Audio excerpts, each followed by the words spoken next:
those of Calcutta and other places, that they would have had their records there as well. I'm told that some of these records might have been shifted from the original place, from those depots, and placed in other centers in India. But if we can have that linkage, we'll be able to maybe complete the tracing of heritage from here and then go back right into India to have that linkage. But maybe that would be another phase of the project.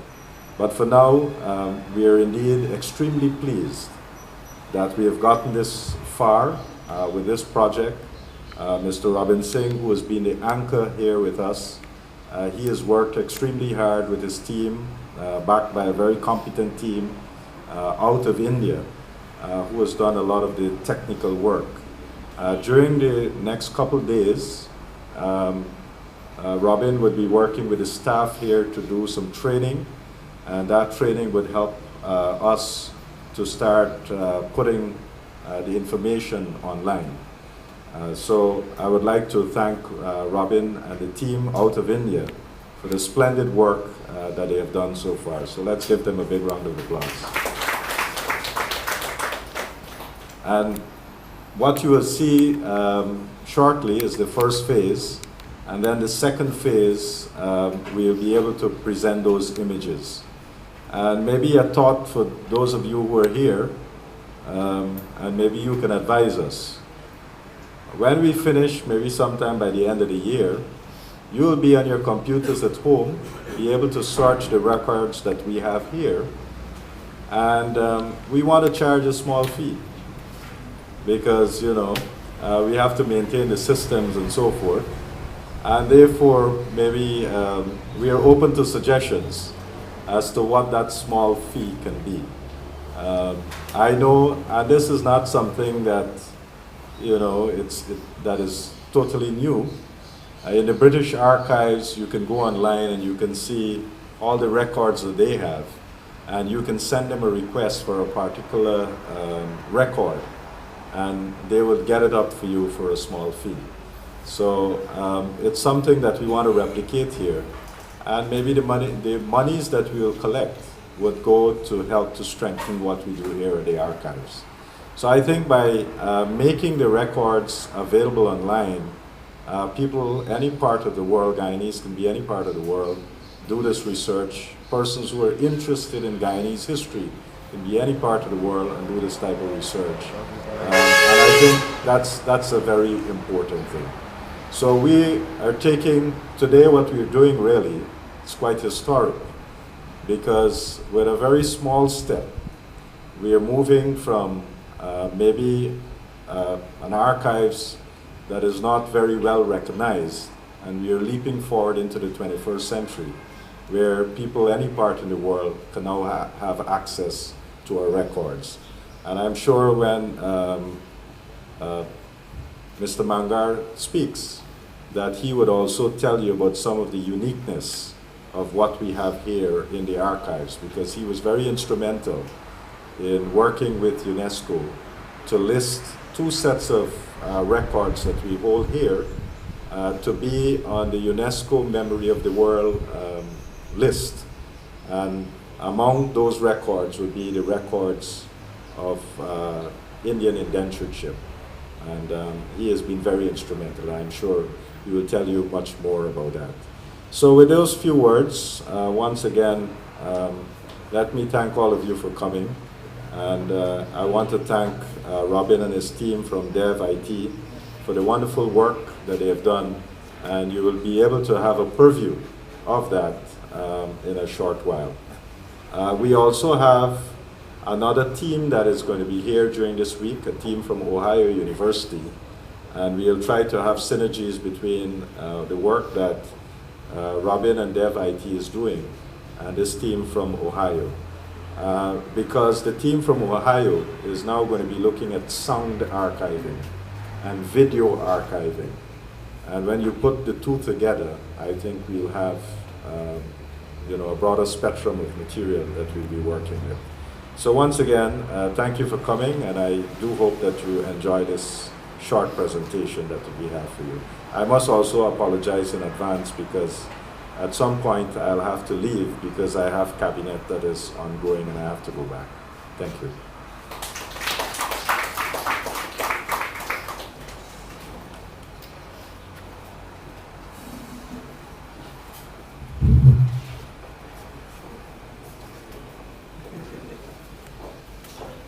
From this project. So, phase one, timing.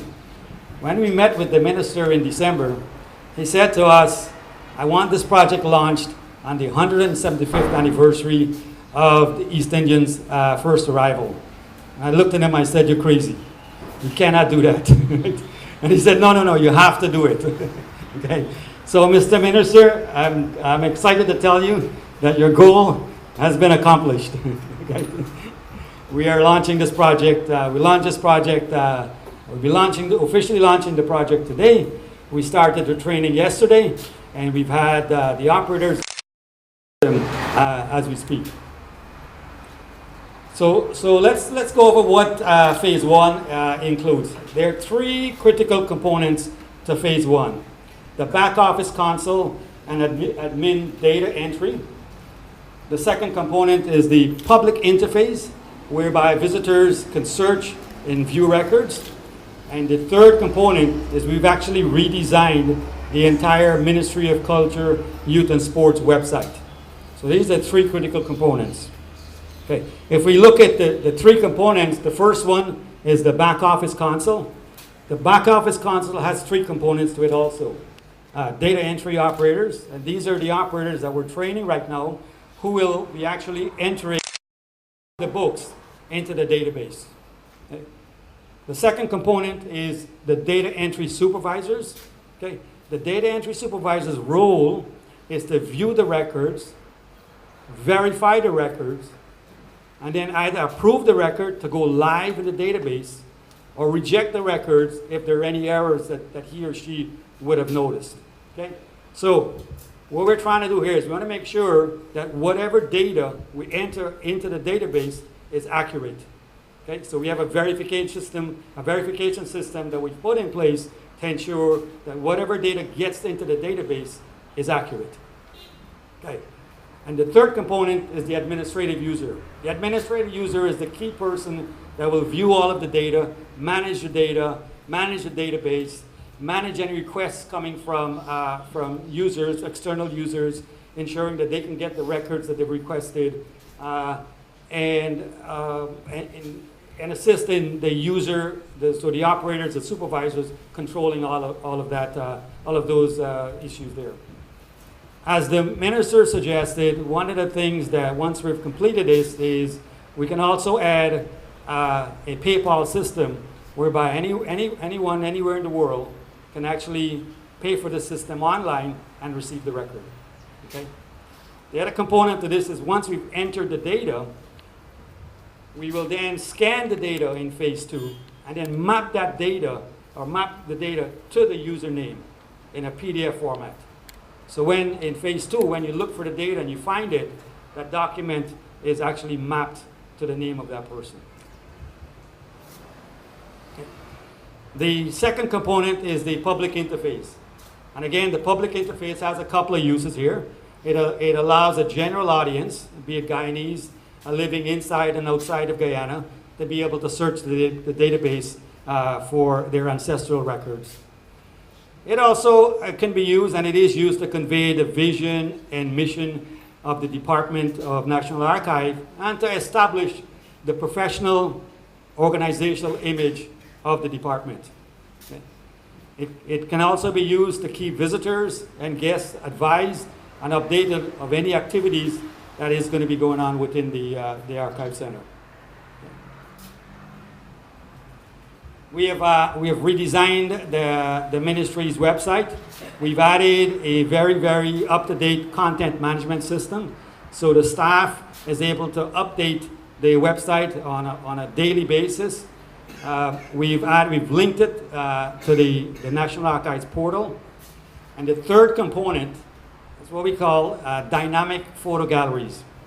And here again, when we met with the Honorable Minister, he said to me, I have a goal, I have a vision of whereby anybody traveling in Guyana will be able to, there's so much sceneries in Guyana, he would like them to take a picture of those scenes, and then using technology that we have today, which is the phones, etc., upload those pictures to the gallery. The ministry will then review those pictures, and once approved, post those pictures into a gallery online. Mr. Minister, I'm excited to tell you that that is also your wish that's been granted. Okay. And by the way, today is the official launch of the new website for the ministry.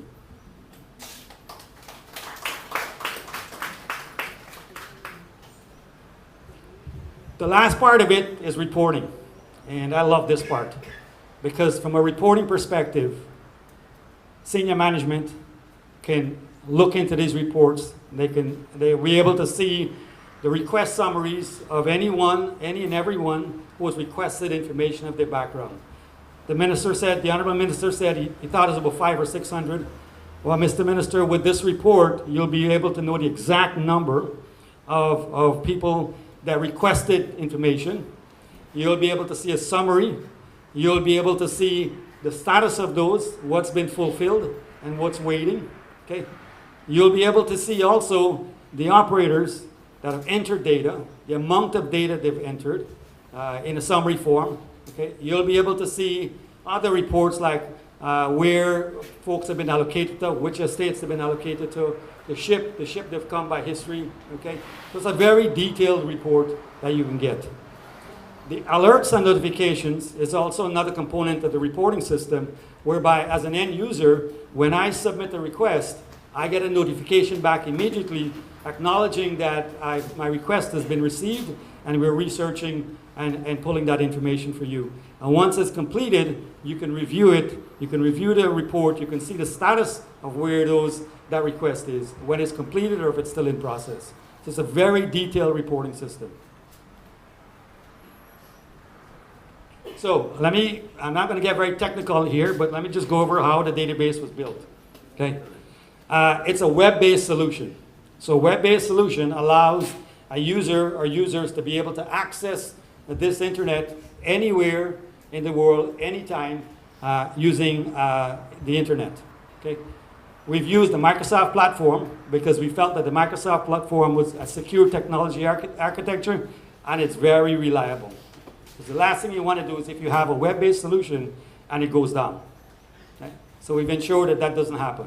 Okay? We've used the Microsoft SQL Server. Again, from a security perspective, we want to make sure that nobody can hack into the system and review any of that. And the Microsoft SQL Server database provides that. It's also scalable, so it grows in time. And we're able to grow with this as we add additional information on it. And the fourth part, it's a very elegant design, and it works with all of the other browsers, be it Internet Explorer and Firefox. Okay? So, at this point, I'd like to ask the Honorable Minister to please come forward, and he will officially launch the website and the portal. And this is like a ribbon cutting ceremony, but digital form. Okay. So this is the official launch. This is the website. And the components of the website, whereby end users can actually search by name, by passenger name. Okay. Search by ship name. Okay. Various ships that have come to the shores of Guyana. And they enter the approximate year that they traveled from here, starting from 1845, okay, right down to, based on what we have, 1917. And you got to bear with me here because we got internet issues. All right, we have internet, so.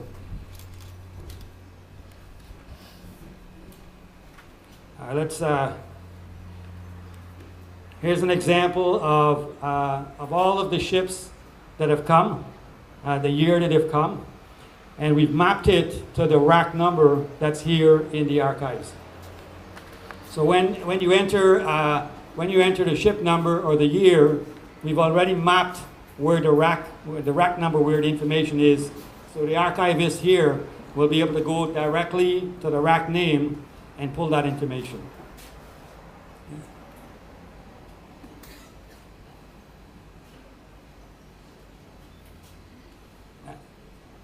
Okay, internet is down. Hang on a second. Let me see if I get this correct.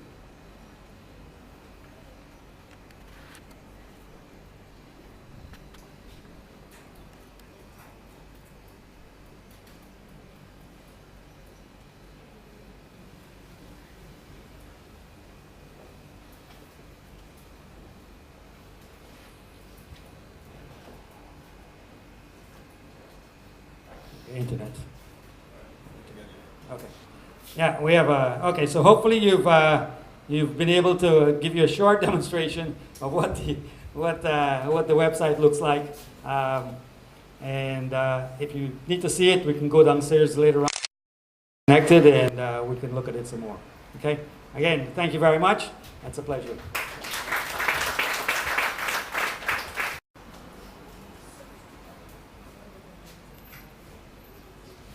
To continue on with the program, I'm not sure how we could follow that up, but what we would like to share, this being Arrival Month, is some of the information about the importance of this month and Arrival Day, and why it is necessary that persons would like a look at their genealogy and their information. So we'll just invite Mr. Toto Mangar to say a few words about the importance of the immigration records and arrival to the National Archives.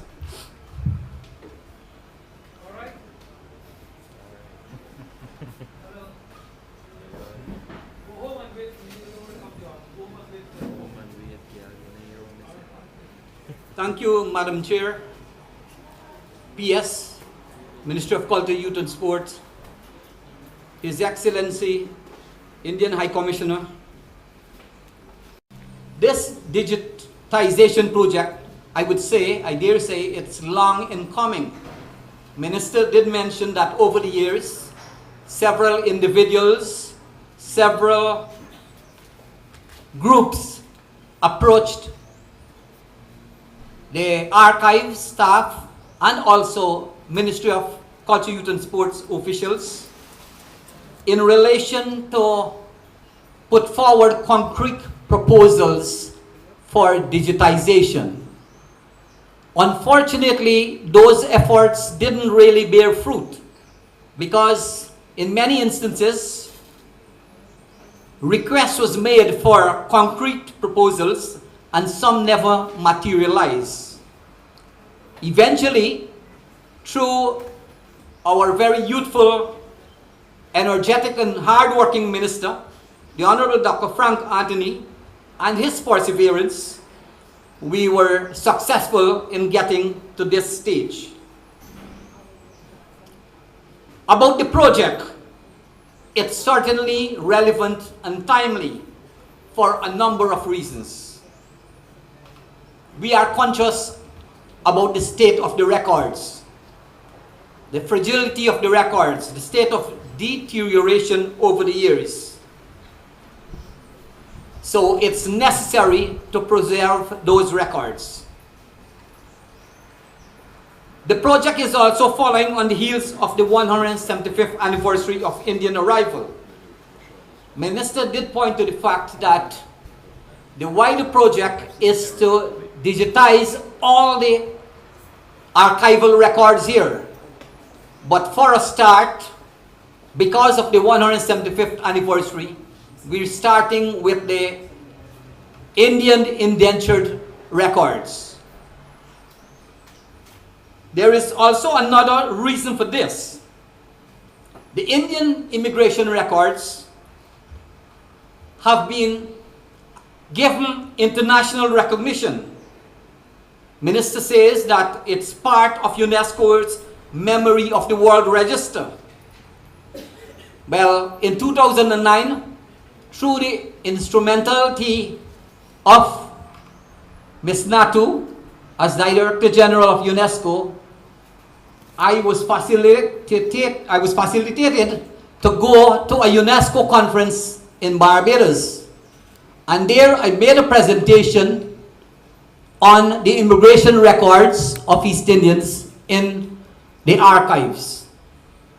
I collaborated with colleagues at other countries where Indian immigrants went during the period of indentureship.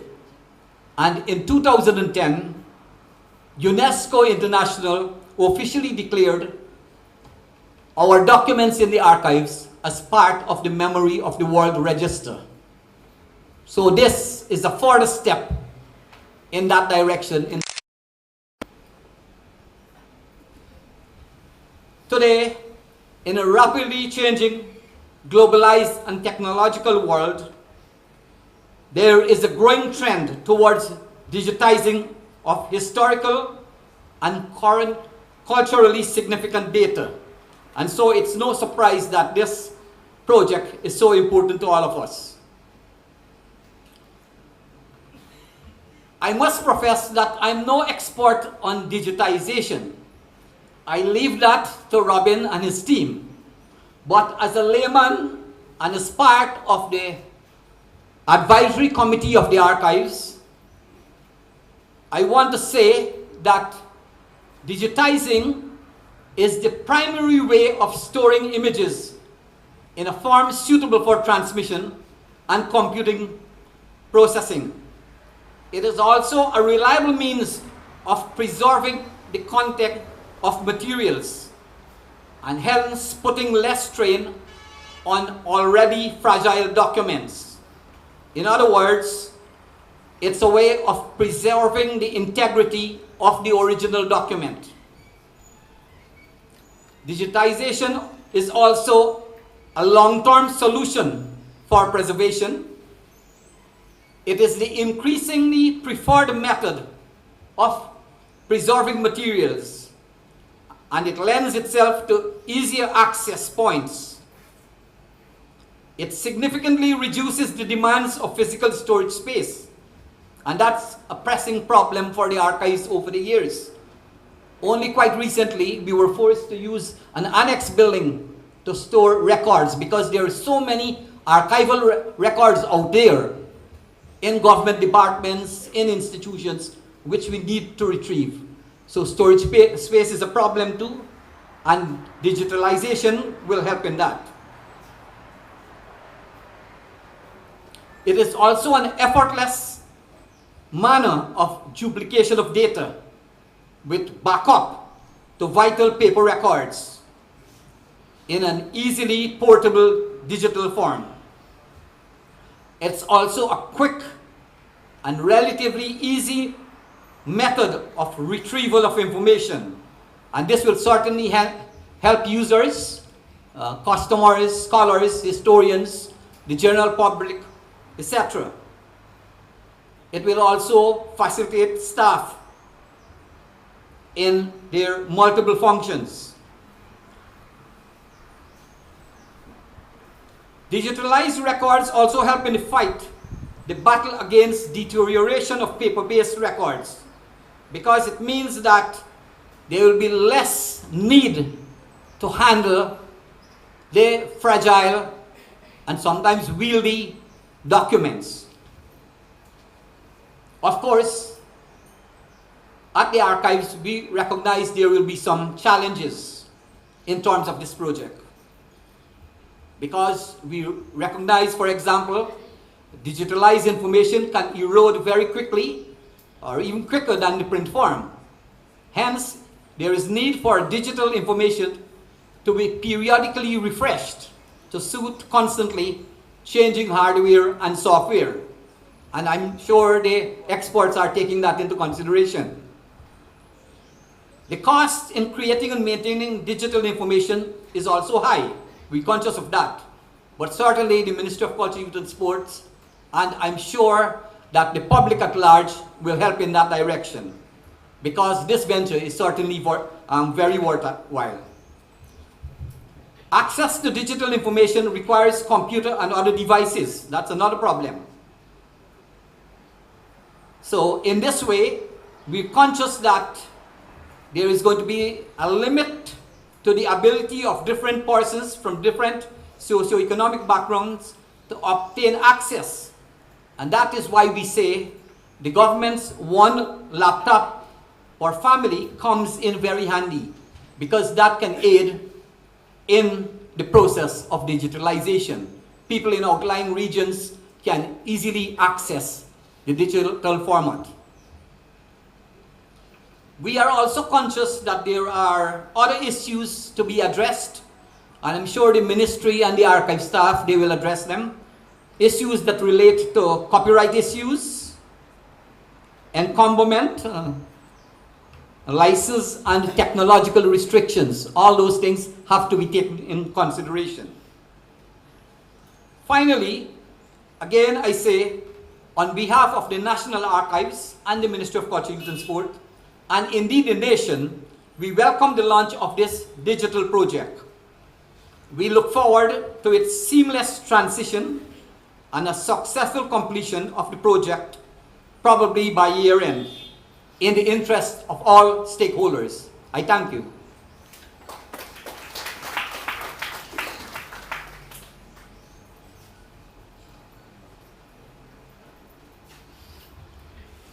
I will now invite Ms. Karen Budram, Senior Assistant Archivist, to talk about the general work and have ongoing to get digitization as a part of the National Archives.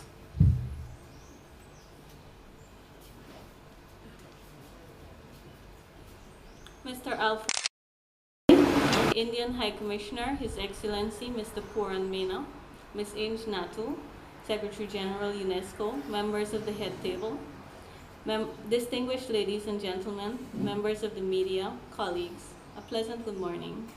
This morning we're here to launch the National Archives Database Project, which is indeed an exciting component to our work at the Archive. The National Archives is pleased to develop technologically.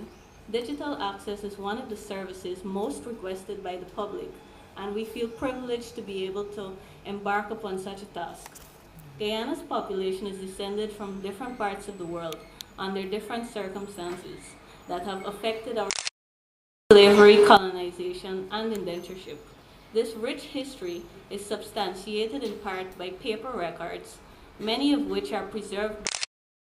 The National Archives is a source of newspapers, gazettes, birth registers, government reports, ship registers, immigration certificates, etc.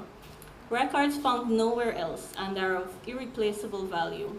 Because of the inherent properties of paper records, they are prone to deterioration, and the majority of our rare and valuable records, because of either age, overhandling, or environmental factors, they're endangered. If these records are not restored or reformatted soon, there will exist huge gaps in our collective memory, as much of the records are in fragile condition and continue to deteriorate rapidly despite the stable environmental conditions at the archive.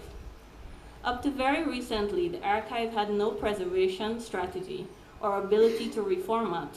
Under new management and with trained staff, the archive has worked hard to establish relations and advocate for much needed expertise and equipment.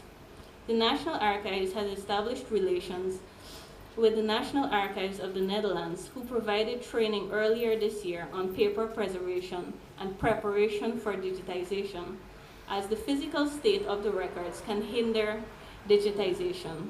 When records are fragile, they can be destroyed in the digitization process if not properly prepared before.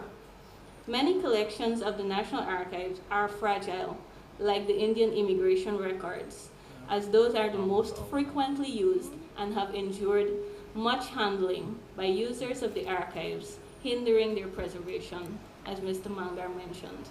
Allocated in our national budget of our most accessed collections, which will be preserved and prepared for digitization, putting to use the training carried out by the National Archives Netherlands. The first collection indicated is the collection of registers of the Indian indentured laborers. which is the most access, as I mentioned before. This process has already begun. From the digitization strategy, the National Archives hopes to accomplish a few things. Firstly, the preservation of fragile records by limiting the handling of originals, improving access to the collection by providing around-the-clock access, faster recuperation, and multiple simultaneous users. This digitization strategy has permitted the National Archive to receive funding, buy equipment, build capacity, and more importantly, work towards satisfying its users. The Archives is very pleased to see this component implemented, namely the database project, and looks forward to completing the other phases of the project, as well as organizing other similar projects like archiving information. Thank you.